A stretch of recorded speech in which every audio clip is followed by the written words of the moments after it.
Всем здорово, народ! Значит, пишет мне на бусте Денис с достаточно интересным вопросом. Вы, кстати, тоже можете мне там писать, если подписаны. И вот, мол, спрашивают, какое же все-таки лучше взять одноручное оружие на паладина, если мы играем через прег-сборку. Для тех, кто не шарит, это как раз-таки билдачок, где мы выкачиваем больше талантов именно в ветке ретрика, а не в ветке прото-паладина, но при этом бегаем с одноручкой и щитом. Соответственно, пошуршав формулки, я обнаружил, что, в принципе, некоторые способности действительно могут дамажить больше, если будет надета одноручка, увеличивающая силу заклинаний. В частности, мне вот интересно было проверить, насколько у нас правосудие наша бафнется по урону, поскольку это был действительно такой фаворит и приоритетный вариант. Так что сегодня будем с этим разбираться, немножко покопаемся в билдачке, я вам покажу билды на прото-паладина, на прег-паладина, еще быстренько протестирую, есть ли смысл использовать одноручку, которая увеличивает силу заклинаний чисто для некоторых способностей. И, соответственно, пару каточек тоже с вами отыграем, именно вот аренки, проверим это все в действии, поэтому присаживайтесь поудобнее, погнали смотреть видоус. Но откуда мой воин света взял столько золота для покупки своего снаряжения? Быть может, он посещал магазин игровой валюты farming.ru? Слышал, там можно прикупить золото на официальных и приватных серверах, а также валюту для других игр. Уже 6 лет на рынке, более 2000 довольных клиентов. Но по промокоду и так выгодные цены становятся еще ниже. Это все мне вот Паладиныч нашептал, да.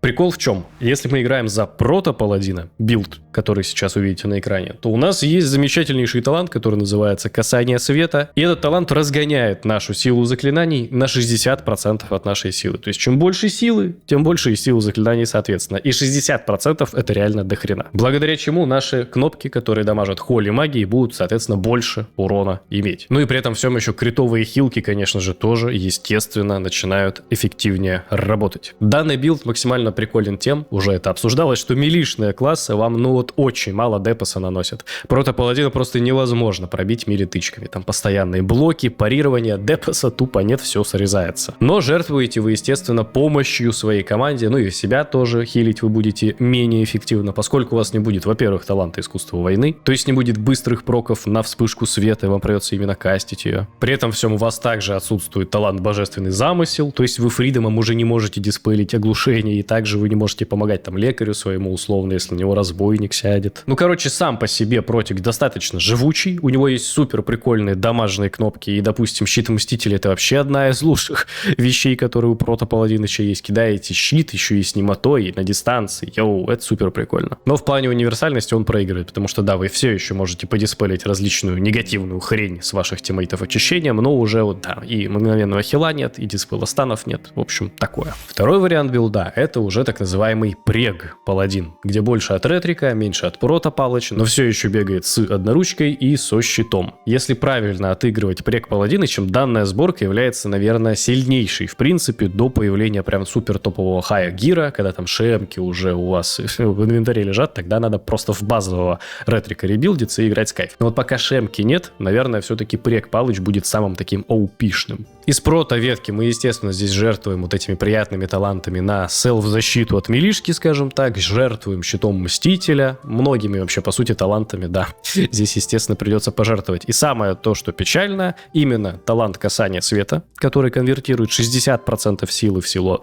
заклинаний, у нас отсутствует. Есть как бы альтернатива данному варианту, называется Покров Света, но это ослабленный талант. Увеличивает нам силу заклинаний на 30% от силы атаки, и при этом критический эффект хилок будет еще потом дополнительно нам восстанавливать хпшку в определенном промежутке времени. На самом-то деле довольно растянутом. Но зато мы получаем как раз-таки тот самый приятный талант искусства войны с проком, да, на мгновенное применение либо хилки, либо экзорцизма для дамага, что тоже как-то приятно. Получаем покаяние, как сильную такую контрольную кнопочку, да. Ну и по мелочи, понятное дело, тоже все остальные таланты прокачиваем. Вот такие вот два билдачка. По сути, оба играбельные, оба действительно сильные. В 1x1 особенно раскрывается прото-паладин, если вы понимаете, о чем я. Но если все-таки рассматривать более адекватные режимы, например, 3 на 3 или солоку, то прегич, конечно, выглядит поинтереснее. Кстати, полные гайды по прото-паладину, по прег-паладину, гайды по настройкам аддонов интерфейса, все можно найти у меня на бусте и там посмотреть.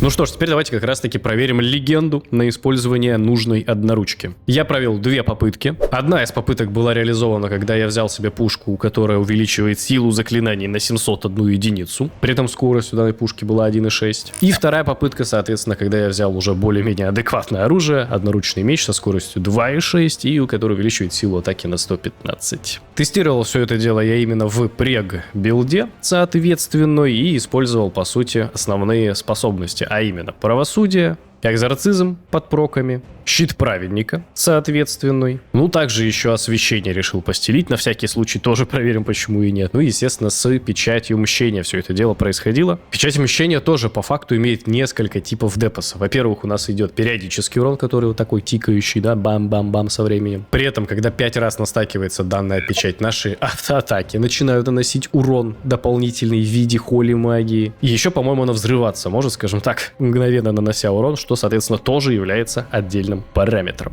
Какие же выводы, народ? Во-первых, я считаю, что эксперимент частично успешный, поскольку получилось добиться действительно критичной разницы как раз-таки в том самом спыле, на который я и рассчитывал, а именно в правосудии. Поскольку при использовании пушки, которая увеличивает нам силу заклинаний, максимальный критовый хит составил 9,3 тысяч урона, а при использовании одноручного меча максимальный хит был 6,1. На самом-то деле действительно критическая разница. Все остальные спылы, которые теоретически могли дамажить больше за счет именно урона от магии, показали плюс-минус идентичные результаты. Какие-то чуть лучше, какие-то чуть хуже, но это вообще незначительные параметры. Однако же при использовании нормального физического, скажем так, оружия гораздо больше депоса у нас вылетало с автоатак, что логично. При этом топ-1 позиции по дамагу вообще оказался щит праведника. И суммарный итоговый депос оказался, естественно, больше при использовании базовой одноручки на силу атаки. Но есть парочка прикольных наблюдений. При использовании более быстрой одноручки, у которой скорость всего лишь 1,6, естественно, наши атаки быстрее, и, следовательно, происходит больше проков искусства войны, а значит, мы можем гораздо больше хилиться. Ну, тупо больше кастуя моментальные вспышки света. И при этом всем, естественно, всегда, когда вы играете за Палыча, вам нужно носить с собой в инвентаре, где-то в рюкзачке, дополнительную пушку на силу заклинаний, если вы хотите подхилиться. Соответственно, это вам будет полезно в каких ситуациях? Когда вас пробили прям очень знатно, вы там, не знаю, застанили, законтролили противничка, убежали за колонну, и хотите 3, 4 или 5 вспышек света кастануть последовательно, тогда сразу же свапаете оружие на силу заклинаний,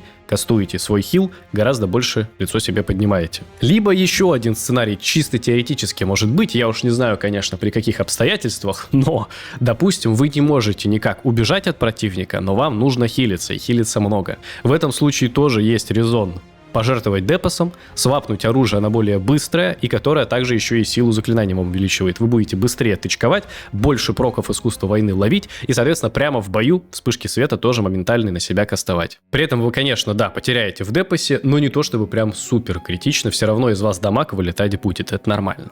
Вот такая вот суета, народ, легенду проверили, теперь давайте парочку каток сыграем, раз уж пошла пляска с паладинами связанная. Сразу вам предупреждение, сразу дисклеймер, что за Палыча я не играл 1000 лет, поэтому, возможно, будет больно за этим наблюдать. Но, тем не менее, получилось пойти разбийника, забайтили его на прожатие тринкета. Здесь я хотел спасти своего Шамыча фридомом, чтобы он не тратил тринкет, но зачем-то сам его нажал. И, естественно, фридом я уже вынужден был придержать. Видимо, он не прочекал, что я в билде из-под ретрика, либо решил мне не доверять. Тут я решил вспомнить и проверить, работает ли паралич на тотем заземления, и да, тотем заземления хавает паралич, поэтому кнопочка улетела в никуда. Великолепно. Идем дальше. Но на самом деле противнички тоже тут какие-то максимально интересные. Ну, естественно, это прям первые катки, нулевой рейтинг, поскольку, да, вот за Палыча, видишь, говорю, долго не заходил. Ну все, я понимаю, что меня вообще никто не трогает, меня вообще никто не контролирует, поэтому просто спокойненько нажимаем крылышки, и сейчас будем пытаться пробить лицо вражескому варычу. Здесь уже просто на агрессии, на лютой. Ломаем тотемчик, идем в ресторача, чтобы его подстанить. Как раз-таки в это время у вара закончится его глухая оборона, и можно будет знатно его пробить. Стан от разбийника. И нужно сейчас показывать Big Депос. Big Депос есть, ну просто буквально автоатаками и вот этим вот щитом сносится очень огромное количество хитпоинтов у вражин. В этом плане, да, и прек, и прото-паладинычи очень простые в геймплее, но при этом Депоса просто ошалеть сколько.